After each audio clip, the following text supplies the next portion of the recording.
Okay, welcome. It is Saturday. It seems like we were just here just hours ago, which just happens to be the case. Welcome to Detroit in Black and White. It's a Saturday in Detroit. It's a beautiful sunny day out. The Tigers play again today. They lost last night 10-1. Now they're only 2.5 games ahead of Cleveland. Who knows what's going to happen? I guess maybe it makes for more exciting baseball, but they're playing horrible, which is not fun to watch. But anyways, we've got it's just Jim Nardone and I holding down the fort. We've got welcome, Jim.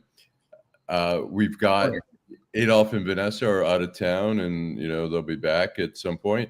And so Jim and I are going to hold down the fort, and we're going to start off with Outrage of the Week. Jim, you want to take it away? Yeah, I want to say hello. Good morning, Jill Sheridan, Go Tigers, Derrick Henry, and Dorian Denard. Good morning to you. Let's talk about Jimmy Kimmel and freedom of speech for just a minute, if we can. I've seen a lot and heard a lot and a lot of different opinions. There's a big question on whether it's Jimmy Kimmel got canceled because he's lousy and he doesn't have a lot of viewers, or Jimmy Kimmel got canceled because of what he said about Donald Trump. He didn't say, what he said was not about Charlie Kirk, and right. Charlie Kirk's gone, so it really didn't affect Charlie Kirk. It was more about the president of the United States. So my position is we need to let it go. We need to let Jimmy Kimmel or whoever represents themselves or their organization say whatever they have to say, and I want to promote that on this channel. I'm probably going to say something today that a few people are probably going to disagree with and maybe be offended by, but I'm going to say it anyway because I think it's the truth. So, hey, Kenneth.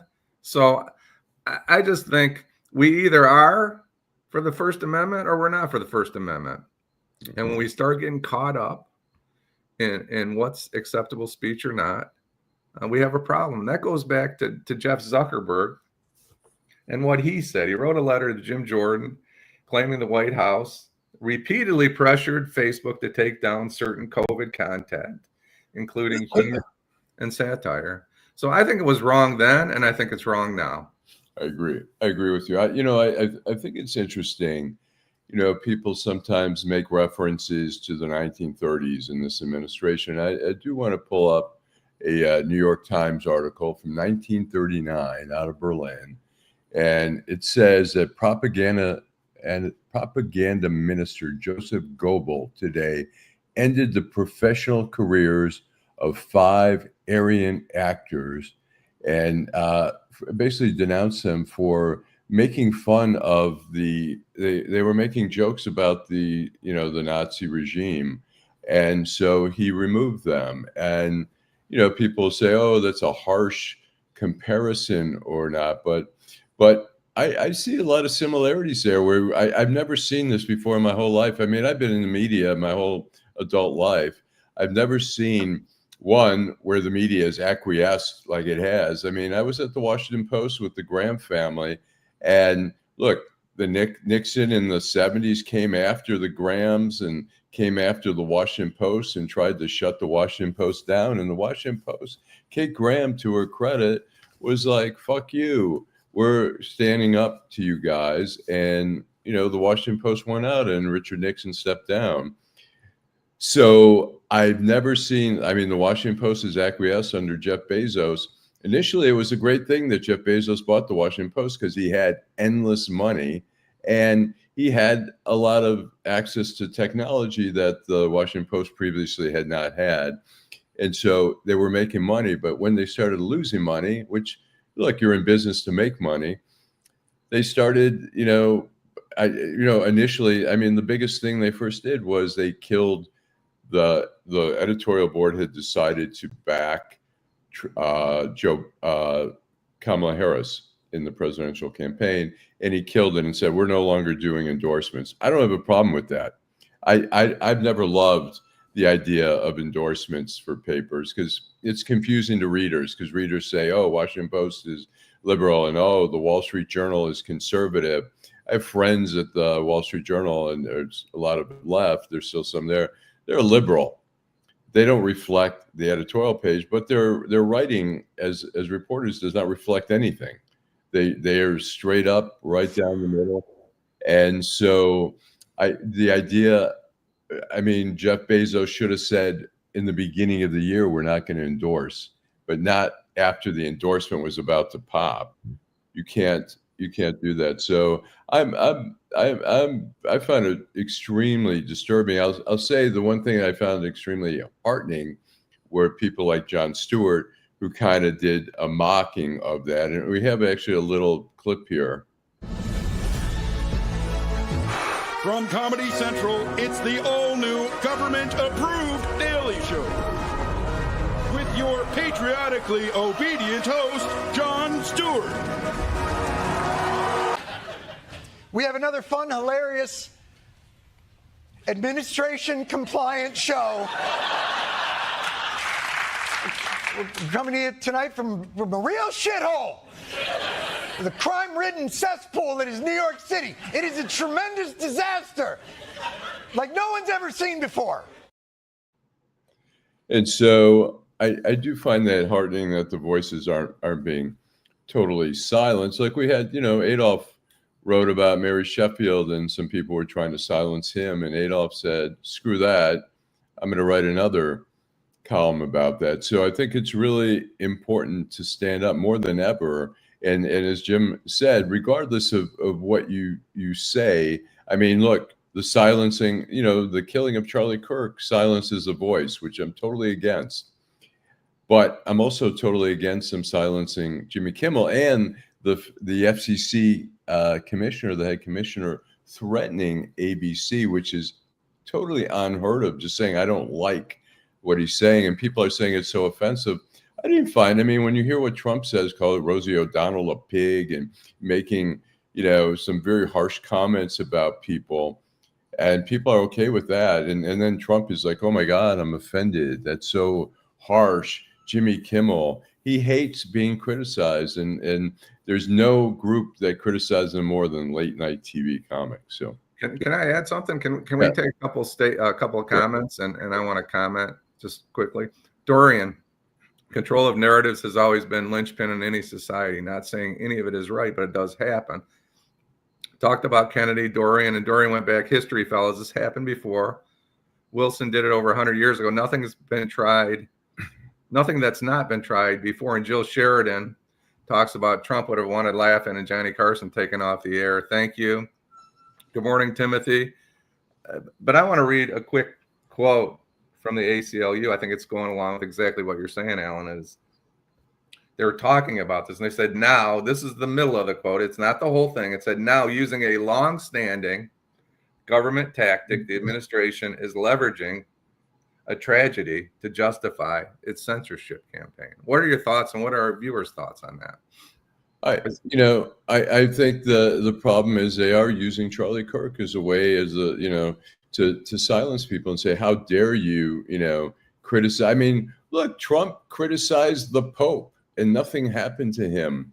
Trump has criticized, I mean, you talk about offensive comments when he talked about John McCain saying, I'm sorry, my heroes are people who don't get caught. I thought that would be the end of him, but apparently there's an incredibly high tolerance for what he says, but not for whatever. I want to read a quote from Herbert Hoover, a former president from way back. He says, it is a paradox that every dictator has climbed to power on the ladder of free speech. Immediately on attaining power, each dictator has suppressed all free speech except his own. And I'm sorry, people may quibble about the term dictator or whatever, but I think it's pretty apropos for this. We're talking about, free speech. And I agree with you. Look, the Democrats, whatever they try to do to suppress things on Facebook or whatever, we should have, within reason, look, some of the stuff that Trump has said on social media and stuff like that, he finally got kicked off. I'm sorry. I have friends who've gotten, penalized, and their accounts have been frozen for a week or two because they said something political, and it wasn't even offensive. It was just a political opinion, and they were told, this is too political. We're taking you out or whatever. But It's a dangerous thing when we start taking away. It's like my feeling about Charlie Kirk is like I didn't buy into, subscribe to a lot of the things he said, but I did buy into the fact that he has the right, and no one has the right to kill somebody over something like that. And the same thing, Jimmy Kimmel has the right to say stuff. He's a comedian. He's a satirist. He's a political commentator. That's his job. And now he's been kicked out because, and I think ABC is potentially they're worried. There's talk about boycotting their advertising. They're talking about I know people are canceling the Disney Channel. They're going to pay for it, and I think they're worried about that as well. And in the end, money talks, I guess. So, Karen Winston, Facebook shut her down for 30 days last year. 30 days. Now, Karen, you're my new hero. I appreciate it. That's a good thing. No one really knows why he was killed. Dwellia, good morning, Dwellia. You're absolutely right. And as Allan pointed out yesterday, we can't, he didn't say it this way, but I'm going to say it this way. You can't punish a whole group of people for the actions of one man. That's just ridiculous.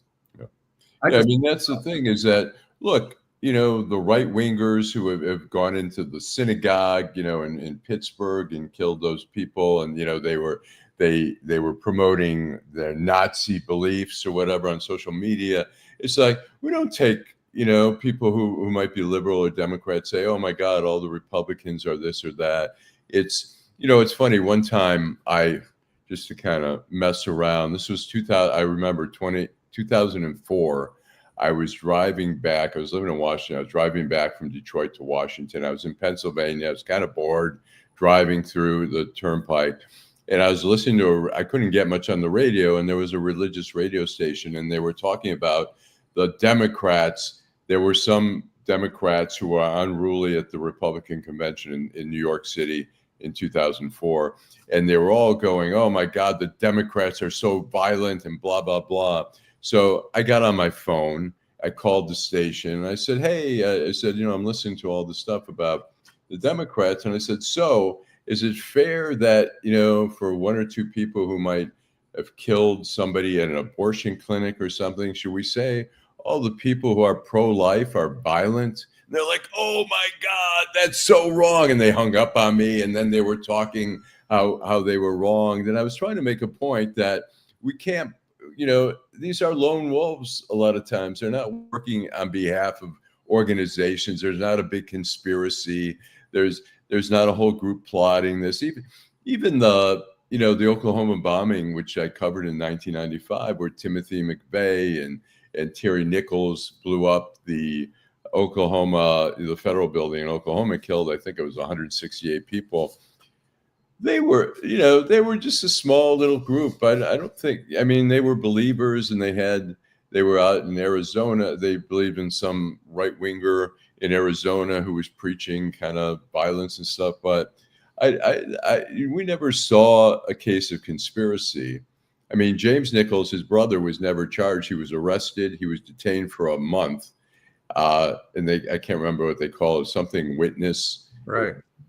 Something where they kept him for a month and they had to let him go. And, and at the time, I believe it was Louis Freeh was the FBI director, and he was calling the FBI and the U.S. attorney here and saying, charge him with something, anything, hold him. And they couldn't find something, and they let him go. But I had somebody slip me a phone record that James Nichols was talking to his brother Terry the night before, and makes me think. And then I used to visit the farm after the bombing. I'd go out there once a week in Decker. It was about 2 hours north of Detroit. I would talk to Terry, and Terry was a believer. There were a lot of farmers who were angry at the federal government for foreclosing on federal loans to their farms. And farming is big business. It's millions of dollars in equipment. And a lot of these people were angry. They hated it. I saw there was a militia up there, and I talked to people up there, hated the federal government. And I didn't know that at the time until the bombing, but whatever. Should we take a break? Yes. With Allan Lengel west of Breezewood? Let's do it. Between Hagerstown, somewhere there? Yes. All right. Hi, I'm Eric Sabri, your Wayne County Treasurer.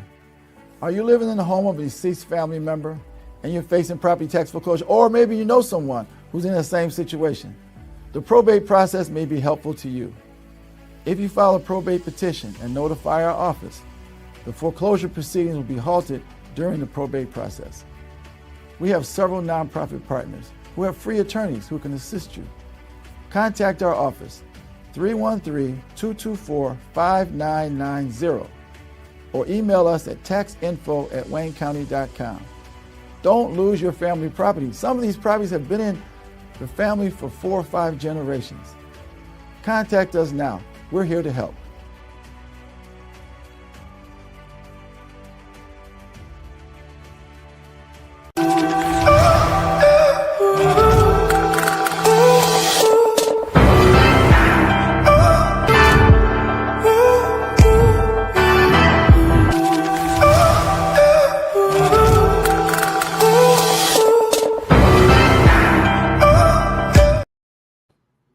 All right, we are back, and that's McShane's at the corner of Michigan and Trumbull, which we haven't been there in a while, but the owner We'll be was back, right? very gracious to let us broadcast out of there. So We look like the 2020, I'm sorry, Allan, the 2024 Lions on injured reserve right now, but we're hoping to be back to full strength here soon, right?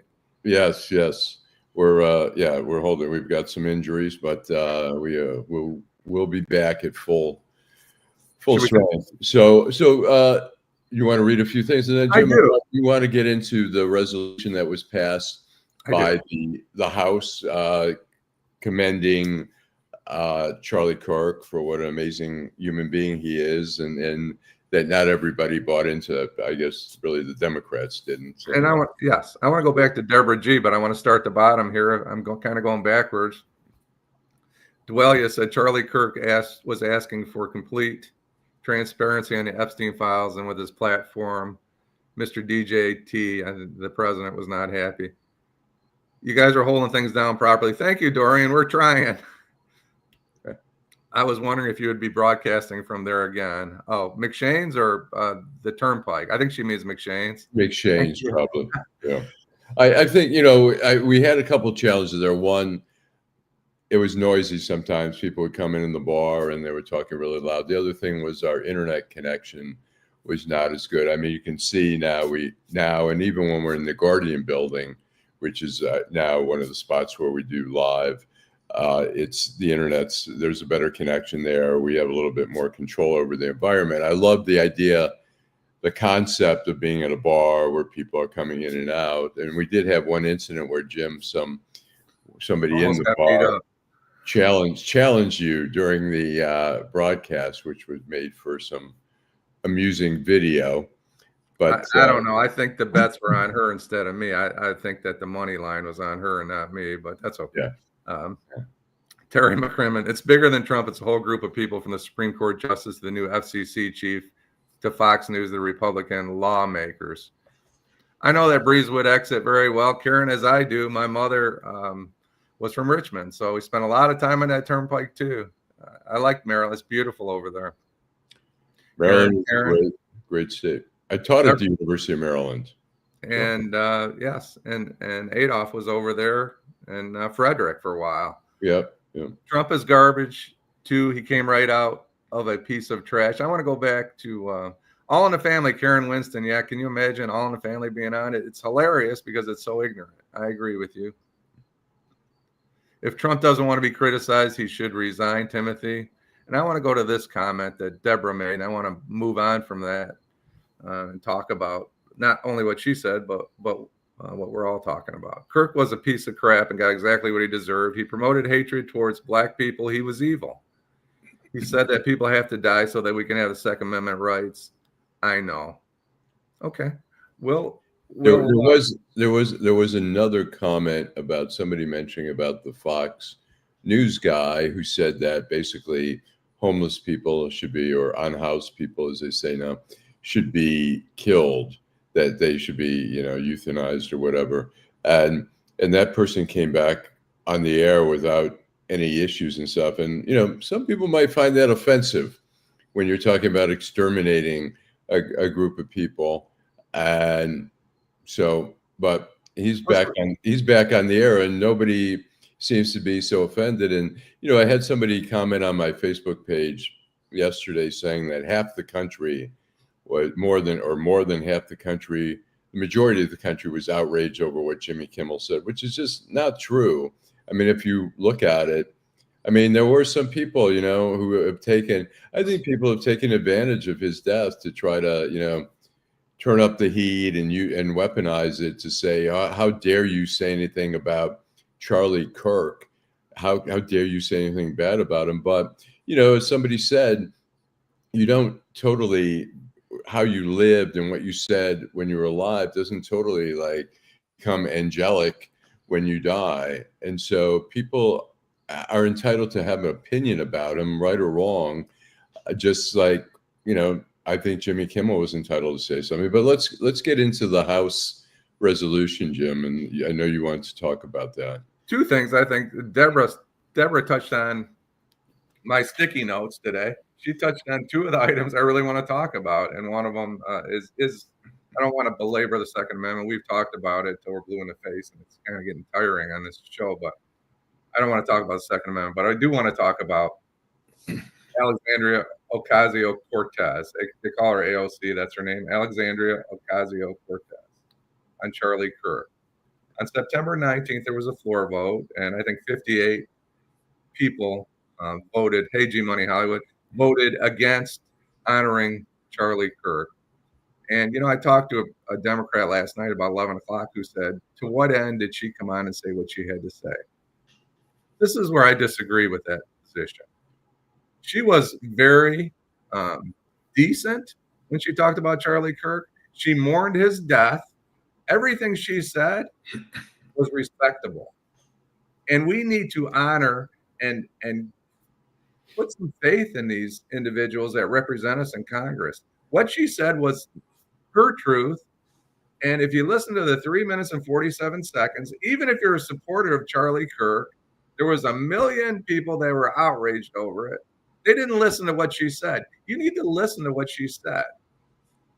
She talked about Charlie Kirk, how he didn't deserve to die, and how she felt bad for his wife and his kids. She also talked about who she thought he was. She has every right on the floor of Congress to say that. She may not be my favorite congressperson, but listen to what she said. Don't watch the 37 seconds on Fox News or on the Daily, whatever channel. Watch the 3 minutes and 47 seconds, and you'll know what she said, and you should respect it. That's my position, Allan. No, I agree. I think, having a resolution, I think, I don't know. I'm glad some people voted against it. I don't think he's worthy of having a congressional resolution, but I'm not. I understand some people do feel that way, and they did vote to, pass a resolution on that.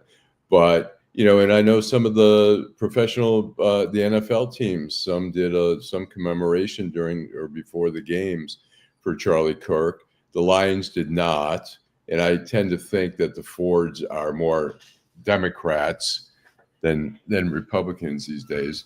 But I think for somebody who's so controversial, and said, I mean, when he says, if I get on a plane, I see a black pilot, I'm worried.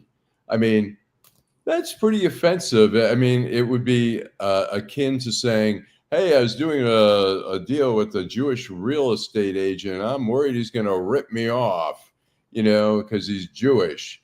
And, I mean, when we perpetuate this bigotry and stuff, like, people are entitled to say that. That's their, I tend to think if you have prejudices, keep it to yourself or keep it in your tight little circle of beer buddies or whatever. But when you're putting it out there and promoting it, and college kids are saying, yeah, he's speaking the truth, I feel the same way. Well, that's your prejudice. You don't know that pilot. You're making an assumption based on race. You don't know this person based on assumption of religion. And it's okay. We all have some prejudices, but we keep it to ourselves. We don't promote it as the gospel. And that's the problem with what Charlie Kirk did, is that he promoted some of this stuff as a gospel. He did. It was great that he had dialogue on college campuses. That's admirable.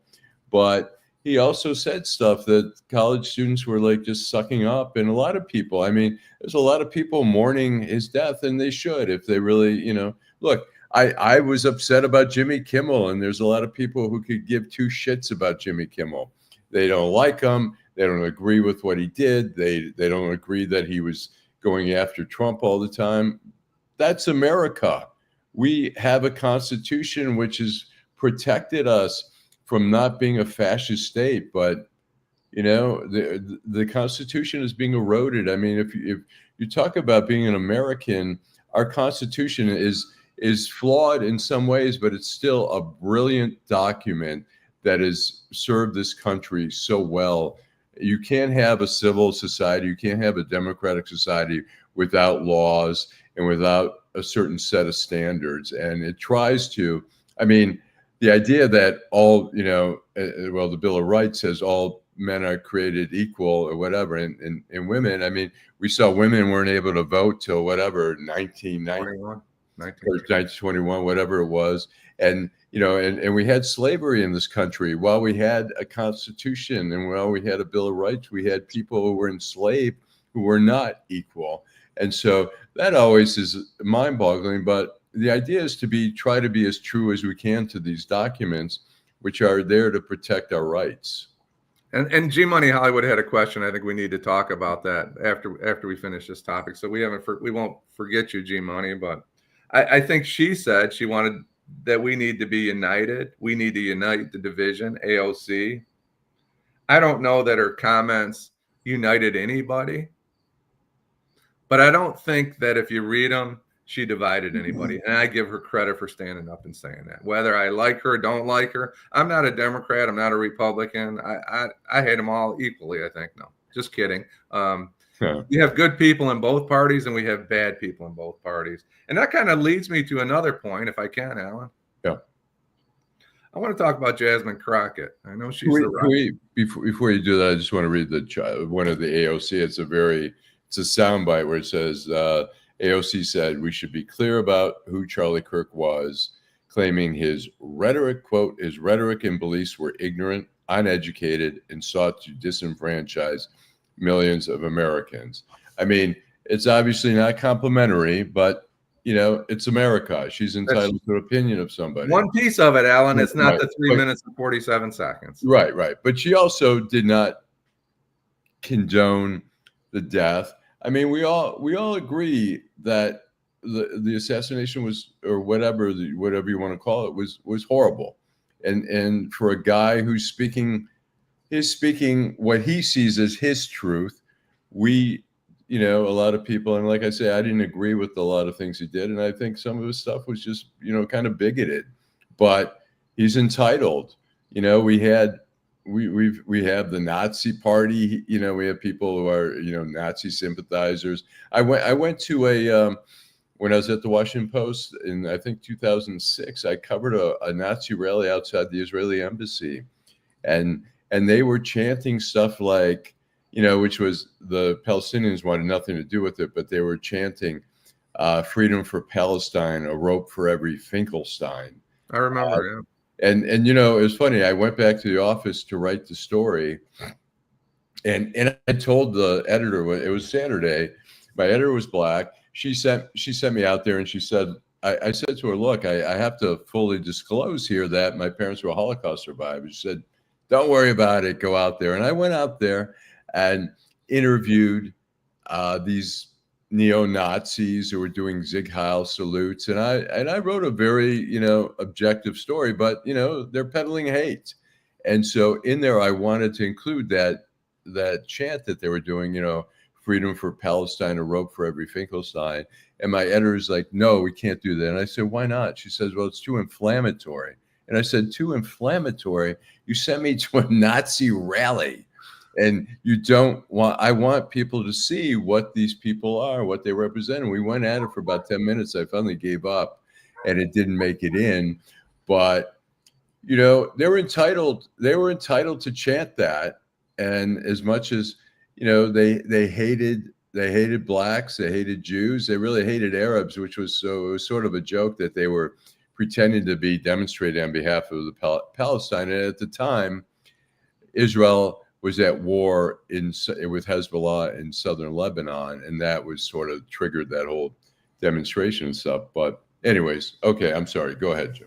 Well, I'm gonna stop and talk about G Money Hollywood's comment if I can. Sure. G Money Hollywood talks about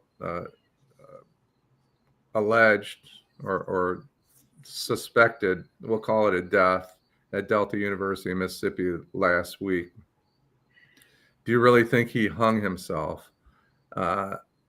This is what somebody prominent, and I can't remember who it was, so forgive me for that, a prominent activist, it may have been from the NAACP, somebody said it, that it's Mississippi, anything's possible, and we need to wait and find out. And I think that's a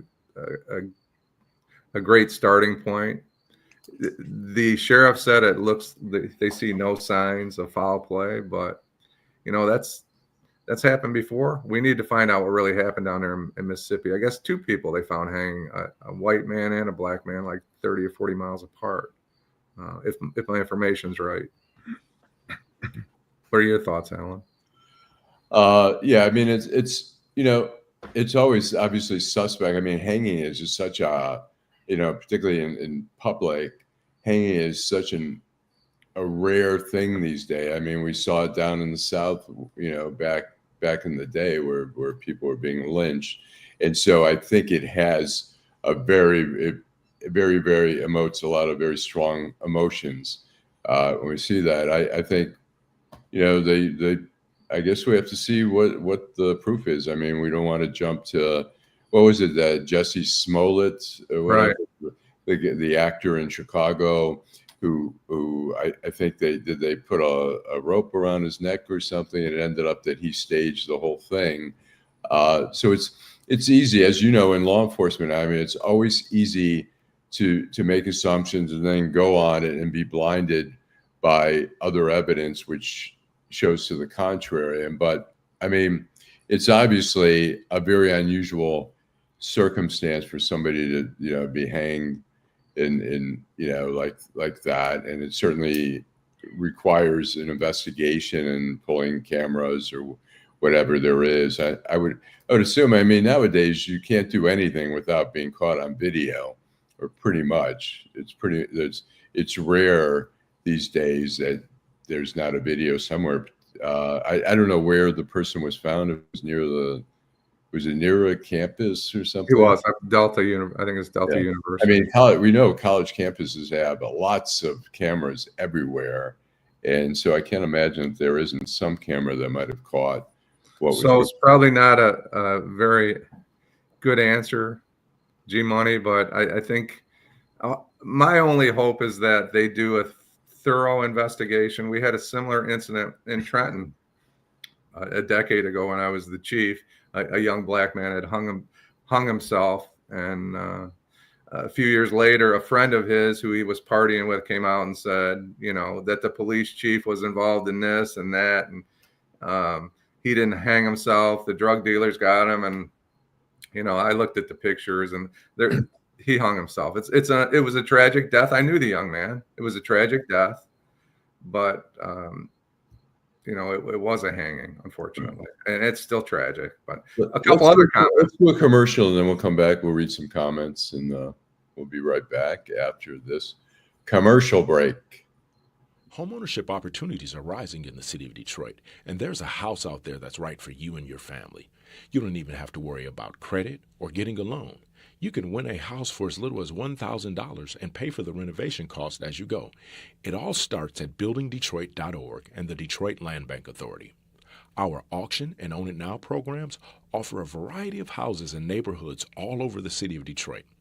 These homes are in desperate need of repair and new ownership. You can begin by going to our interactive map and detailed property listings to find the right fit for you. It won't be easy, and renovation costs are not cheap, but our compliance team is there every step of the way. We will help you track your progress and connect you with local discounts to save you more money. We have already sold more than 15,000 homes in the city of Detroit, and our inventory is shrinking fast, so you don't want to miss out on this wonderful opportunity. Start your home buying journey today by visiting buildingdetroit.org. Homeowners. All right, we are back. So go ahead, Jim. You wanted to, I think, read I some. just want to read a couple comments. Thank you, Terry, for your comment. For every 100 that one, they kill 5,000 more little black boys are born, and that's our future. Good morning, Ira. Not a day goes by. Nowadays, sorry, Ira. Nowadays, because of technology and certain morphological details in DNA, it's fairly easy to determine foul play. Well, that's Ira Todd, is Detroit police legend. Thank you for your comment. 8 lynchings in the last 8 years in Mississippi of black people, mainly black boys and men, G Money Hollywood. Well, then, if that's the case, and I don't know whether it is or isn't, we need a more impactful federal government like we had back in the earlier days. Compared to what my grandparents and great-great-grandparents went through, I know we can survive the MAGA movement and thrive, Terry. Thank you, Terry. That deceased young man's arms and legs were broken. MR, Mr. 1213. If that's correct, then that would be obviously foul play. Well, I don't feel bad about anything about this guy or his family. Nothing, absolutely nothing. That's Deborah G. Thank you, Deborah, for your position. So somebody talked about, I think it was Kenneth Reed. I don't see the comment now, but about laying him out at in the rotunda. In rotunda, is that? I've heard that. I don't think they did it, but I think it was talked about. It was discussed. I mean, I guess the question is, how would we have felt if they laid out David Duke in a rotunda? Yeah. I mean, to some people, he's maybe more dangerous from their perspective. Go ahead, Allan. Yeah, I mean, it's the idea. I mean, first of all, he was flown on, I think, Air Force Two. His body was flown. He was treated like a politician. I mean, we've had a lot of politicians who have died, and they haven't been treated that way. But I guess the inside when you run the joint, I mean, people do invite people to sleep over at the White House or whatever. But it seems a little bit. I mean, the idea of the rotunda. I was in Washington at the time when Ronald Reagan died, and the Post had 24-hour coverage. I happened to have the midnight shift. There were lines for 6 hours waiting for people to go into the rotunda to see Reagan, and we kept going in. The reporters would run into the rotunda just to check out things. The casket wasn't even open. It was a closed casket. I mean, I think it would have been cool to have an open casket, and then it would have been maybe worth standing there. But people flew from all around the country. I interviewed a corrections officer who flew in on his day off from work to stand and pay respect to Ronald Reagan. And we interviewed people, and it was interesting because a lot of people loved Ronald Reagan. Obviously, if you're going to stand there for 6 hours to get into the rotunda, but there were people who were trashing Bush at the same time, Bush was president at the time, which was interesting. But I mean, that is a holy sight that you don't. I mean, the idea that it would have even been discussed is just, I thought it was kind of crazy. But can I go to an Ira Todd comment? Sure. IT, the man.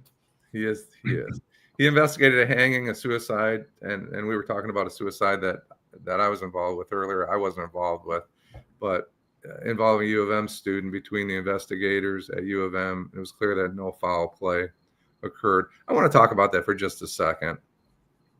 We have to be a little empathetic to people that lose family members, friends, spouses.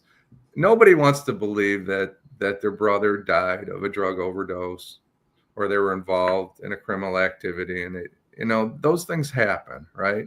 There's Allan, as a journalist, Ira Todd can tell you that. I think most people's initial reaction, it's a defense mechanism, I think, that goes and says, well, my son didn't die from a drug overdose. This happened, that happened. And unfortunately, suicide is a real problem in our society, and that's something we need to address.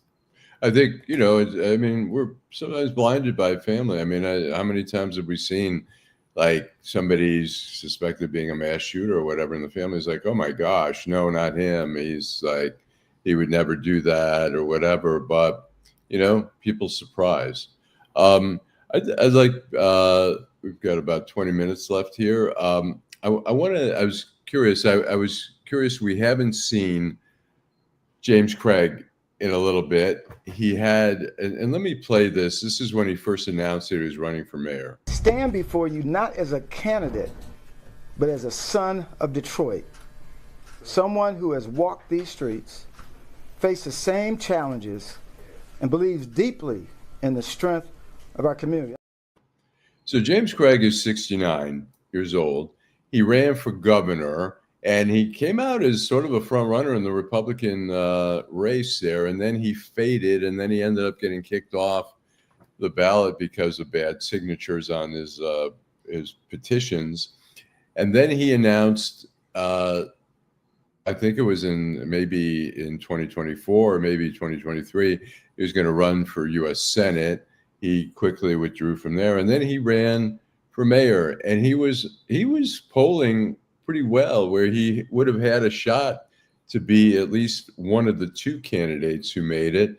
He was up there, and he just is not a good campaigner. He ended up with getting, I think, only about 6% of the vote, which is just crazy for a person who had a brand, who had a name. And so my question is, have we seen the last of James Craig as a political candidate? And why is he done so poorly in his campaigning? Jim? I don't have an answer for you. I thought he was a well-respected chief. I didn't agree with everything he did. There's a few things that I thought were critical that he did wrong when he was police chief. I don't want to get into the details. And I'll give you one detail. He was not certified as a police officer in the state of Michigan, which to me is... Why was that? What would it take to be certified? What was the... Probably about 16 or 18 hours of training and legal updates and firearms training. And to me, that's...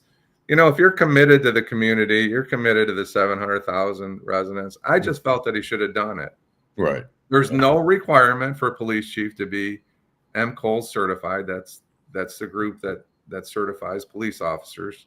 There's no requirement for a chief, because typically a chief and a chief in a city as big as Detroit would not be working the road. However, he had an incident on the road, an attempted carjacking. And it would have been a lot better if he was a certified police officer instead of calling for help, if he could have responded to that crime on his own. That's just my personal opinion. Yeah. Yeah. I mean, I think he's a good guy. I think his reign as police chief, there were no real big scandals. I mean, there were a few little things with the drug unit and whatever, but all in all, he didn't get involved in like previous chiefs had gotten involved in like internal scandals, affairs, all that kind of stuff. He kept pretty clean. I thought he was a decent. I think he was a good chief. You know, was he a great chief? Was he a political chief? I mean, that's the question. Unfortunately, when you're the police chief in a large city, you have to be politically savvy, and he seemed to be able to negotiate the political process in the city very well. Right. In D.C., the same thing when Charles Ramsey came from Chicago to D.C. D.C. is about and Benny Napoleon had applied for that job as well. Chuck Ramsey, the deputy police chief in Chicago, ended up being the police chief in D.C. He was savvy. He was politically savvy, which in D.C. you've got to be. You're dealing with Congress, you're dealing with a political city council, and you have to be. And Craig was, Craig knew how to navigate. And at one point, he was the deputy mayor as well as he was doing a dual role, which I don't know how much he was actually fulfilling as a deputy mayor while you're police chief. But I guess, whatever. But anyways, I just think it's interesting. Ira says Craig has good intentions, but I think he's a bit confused about what he wants to do. And I think that's probably a pretty good snapshot of what's going on with Craig. I think he really wanted to be. I mean, for a while, the Republicans were pushing him, and he was pushing him on Fox News as the gubernatorial candidate for the Republicans. I think some people were surprised that he was a Republican, but he's a pretty middle of the road Republican. He's not. I think one of the reasons he didn't get endorsed by Trump was that Trump wanted whoever Trump was going to endorse that year was going to have to say that he believed that the election was stolen and that Trump won the 2020 election. And Craig wouldn't do that publicly, which I give him credit for. But at the same time, Trump wasn't going to back him. How about I'm sorry. Yeah, go ahead. Par Orgs. James Craig is out of touch with reality. Par Orgs, I wish you would have tuned in Wednesday because you were the subject of a short conversation. So we missed your last two shows. Kenneth Reed, he was a soundbite chief. I think that's right. They called him Hollywood. But, never found a camera he didn't like. Now he's the chief of the corner bar stool at Sinbad's Tossing. I'm back. Okay. Thanks, Kenneth. Yeah. Okay. Here's G Money. He says, Allan, it's ironic you brought up Ronald Reagan.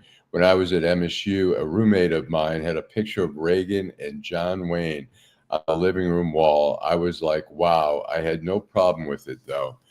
Yeah. I mean, it's interesting. I mean, people really had great affection for Reagan, and I didn't love that he busted the union with the air control folks and stuff like that. But, I think in the end, he understood what bipartisanship was. Him and Tip O'Neill, the Speaker of the House, the Democratic Speaker of the House, they were buddies.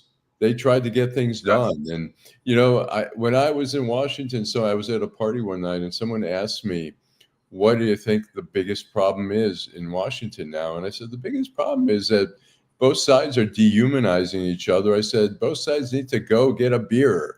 Go have a meal together. Go see that there's a human being. There's not a Democrat, Republican, but there's humans behind there. And ultimately, we want to have a decent life. We want to be safe.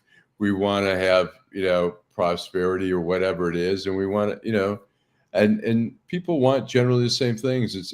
There's a difference. It's like, how do we fight crime? When I was in the Lansing Bureau of the Detroit News, Jim Blanchard did it was like 85, did a expansion of the prison system. And so they started locking up more drug dealers and more drug users, and crime didn't change. Nothing really changed at all. And so we all want less crime. We just have to figure out what's the best method. And the best method isn't always like lock up everyone, give tougher sentences or whatever. I'm not saying in some cases there should be tougher sentences. I mean, we know there are some people who go to prison who are going to come out and commit crimes again because that's just who they are. And we have to figure out ways how to address those people we know are going to come out again. How do we deal with that? We're a society of second chances, but when we give second chances, we want that second chance to be successful, and we don't want the odds. I mean, we know certain people are coming out and they are definitely going to come back to prison again because they're definitely going to commit a crime. And when we know that, how do we address that? How do we figure out, how do we get it? It's frustrating. Terry McCrimmon said the day James Craig got ran off Belle Isle by the young man who confronted him and the people saw him run instead of stand his ground, the people saw him as weak. I wonder if that was the beginning of the end of James Craig. The other thing that he did is he said, which was an honest statement that people really had a problem with. I understand both sides of it. But when he told the homeowners of Detroit to get a gun, I think that was offensive to a lot of people. I know where that was coming from. That was coming from his experience as both a police officer in Los Angeles and a police officer in Detroit. He recognized, quite honestly, that the Detroit police can't be everywhere all the time. So I think that hurt him. Yeah. And go ahead. I do remember when he was trying to do his Belle Isle press conference and they were shouting him down. And I mean, part of it, whether did he look weak or was it just poor planning and to allow somebody to be that disruptive over particularly your announcement that you're running and it looks chaotic. You look like you can't. I mean, he should have stood up and said, speak, before I speak. Go ahead. What do you have to say? And now get the fuck out of here. I yeah. love it. Absolutely not. This is his show, and he will be back. Yeah. No, Adolf will be back. But anyway, and so will Vanessa. So you'll be able to hear. Listen, We're on injured reserve. We're running through. We're like the Lions last year, as I said earlier. Yeah. But hopefully we'll be full strength, and you won't have to just listen to the two of us. Right. But we appreciate it. But anyways, so let's go quickly. I know last night I was going on a little rant about the Detroit Tigers and stuff like that. I want to read some comments from some of the people that matter in the Detroit Tigers. I mean, they lost 10-1 last night, which is just another humiliating loss. And so here is from second baseman Gleyber Torres, who had 2 hits last night, but they only scored 1 run, a home run by Torkelson. And here's what he had to say. We know what's going on right now. Everybody knows, and we're trying to figure out a way to play a little better. Really, there is no panic at all. All the guys, we are together. We are on the same page for sure. The way we are playing is not the way we want to play. Now, A.J. Hinch, the manager, says, look, there is no elephant in the room. It's very obvious where we are in the season and what's at stake and the struggles we've had. I don't think it matters if it's getting tough or whether or not we can flush it. The reality is the next game comes, and that one is equally more important than the previous one. And now here's a fan, and I think he's a public official as well, Eric Thomas Alderman, who posted on X, is a message to the Detroit Tigers. You are embarrassing the state of Michigan. You are embarrassing the city of Detroit. You have humiliated your fans. You took a wonderfully promising season and crapped all over it. If you cough up this division, your names will live in infamy. And so there's a lot of emotion there. And it's like, I find myself being a bigger sports fan, and I think some of it is just a distraction because what's going on in the world, what's going on in this country just drives me crazy. And I feel, it's a form of entertainment. Some people are streaming, on Netflix. And I find myself staying up late sometimes when I'm watching shows that I really like, 1:30 or something. It screws up my sleep cycle, but I can't help it. But I'll be polite and say it's just freaking baseball. Right. NFL is just freaking. That's not the word I really want to use, right? The world was coming to an end because Matthew Stafford wanted to leave. And now we have a quarterback that was, in my opinion, my thoughts, if you look at the stats, it's far better than Matthew Stafford. But it was the end of the world. And when Jared Goff leaves, well, there'll be another quarterback.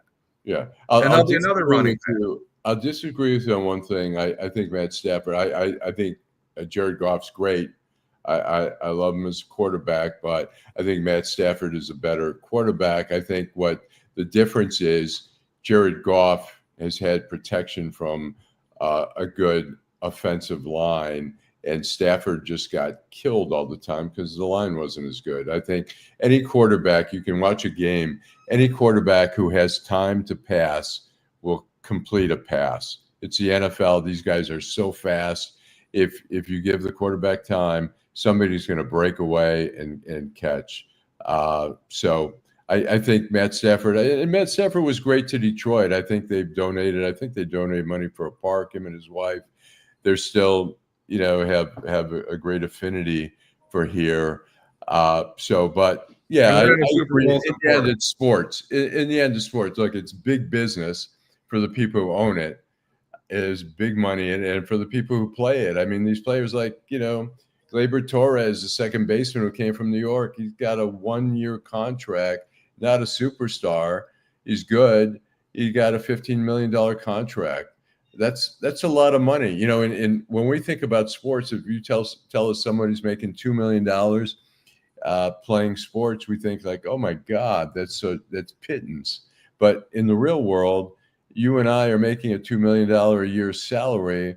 We're considered wealthy, But these sports guys, if they're, even if they're, some of the bench warmers, I don't know, and like the Pistons or whatever, don't play any games. They get either $800,000 or $1 million. that's a pretty good salary for the average person. So, and I want to read G Money Hollywood says, the Tigers' collapse reminded me when the Boston Red Sox came back and beat the Yankees in 2004, being 0-3 down, 0-3, and came back and won 4 in a row. Detroit teams tend to have bad luck. That's our history. And, well, that's, we tend to, I mean, I love it that the city, it raises the spirit of the city gets united, the city gets excited. And I think collectively it's nice when there's something so positive happening. And it's a little, depressing collectively for the city when the Tigers are deflating and they're just melting down. In fact, I did a story in Deadline Detroit, and I did an AI generated illustration to put with this, and the headline is about the Tigers having a meltdown, and here's the AI illustration, which is kind of amazing that it did this in about 2 minutes. So, anyways, I think we should leave the sports conversation, and I just want to know if you'll be reporting when. And I'm not a fan of statues of any human being, but when the Jared Goff statue goes up in front of Ford Field, I wonder if he'll be reporting. Oh, well, look, he's, hopefully they'll go somewhere. I mean, it's, what, and not to get too heavily into sports here, but look, we've seen 2 games. The paper line is a good one. It is. We've seen 2 games so far. The first game was an extreme of bad, against the Packers. And then the second game was an extreme of good against the Chicago Bears. Now we're going to go play Baltimore, and we'll see what's the reality. Was the first game really the snapshot of who the Lions are, or is the second game or somewhere in between? And we'll see it. They're not going to go 15-2 this year. Absolutely not. They've got a rough, they've got the toughest schedule, I think, in the NFL. But they're fun to watch. And like I say, sports is just pure entertainment, great distraction. You see people spend, right now it's interesting. The Lions are the second most expensive ticket in the NFL. The average ticket now, I think, is about $450, which is insane. At first I thought that was bullshit. And I went on the website and started putting the cursor over the seats, and maybe you can find on, some of these ticket websites, you can find something for $250 or $200, but a lot of those tickets some are going for $1,000. It's really, really expensive. I don't like that. And I mean, the good part is that it's televised, which is nice. Well, I'm glad you brought that up as somebody that owned season tickets for like 16 years. And I'm done with it. The problem is, it used to be that you would buy tickets on the secondary market and you get raped by the ticket sellers. Now, with the ticketing system, whatever they call it, dynamic pricing, now the Detroit Lions, the Detroit Tigers, the Pistons, and everybody is using that dynamic pricing where instead of being raped on the secondary market, the team does it to you. And that's outrageous that a ticket that I would pay $150 for, if you go online today to buy it from the Detroit Lions for a single game, it's $450. And what do you think about an entrance fee? They're talking about, the city council is talking about a 3% entrance fee, which, for a $30 ticket is, a few bucks, is less than, a $30 ticket, 10% would be $3. So 3% would be like $1. So to me, that's not so much. But when you're talking about a $450 ticket, 3% is a little bit more, it's a little bit more money. The city says it would be good for revenue, added revenue. There are other cities around the country that do that. Is that a smart thing, or is that just too much taxation? I'm not sure if it's a good thing or a bad thing. It's what are they going to do with the money? Are they going to designate it for or is it just going to go into the general fund and just be, just as a person that worked in government, I see where the money comes, and I saw where the money went. And a lot of times there was little to no accountability. So if they set a 5% fee on tickets for safety at ticketed events, to provide whatever policing for. Let's just say there's a 3% surcharge for special events in Detroit, whether it's the fireworks or the Thanksgiving Day parade, and this money is going directly into that account. I have no problem with that. But if it's just going to be wasted. Yeah, I mean, I think in the end, I mean, it's insane now. You go to a concert, it's not unusual minimum to pay $75. I know people are paying. You go to the you won't get into a concert for 70.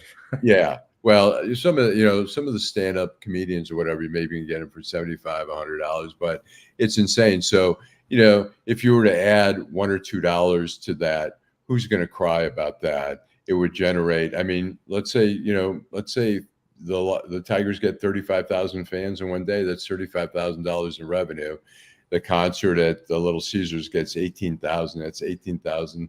That's a lot of quick revenue. I'm not against, as long as it's benign in terms of another dollar. You're already spending ridiculous amounts for, I hate we have to end the show, Allan. Yes. No, we're going on forever. We're just Jan. You're right. The Lions are going to have their hands full. Look at the lottery system. I agree, Karen. FBA convo. What happens with the extra revenue? My question exactly. The Wings will go nowhere this year. Thanks, Karen. Great conversation. Thank you. Thank everybody that tuned in today. We're holding down the fort for the whole team. Allan and I are trying our best. We appreciate you being here because we understand we're only half the team. Some of you may have seen this today's as a filibuster, but we were trying to be semi-informative. But we appreciate everybody tuning in, and we appreciate the comments.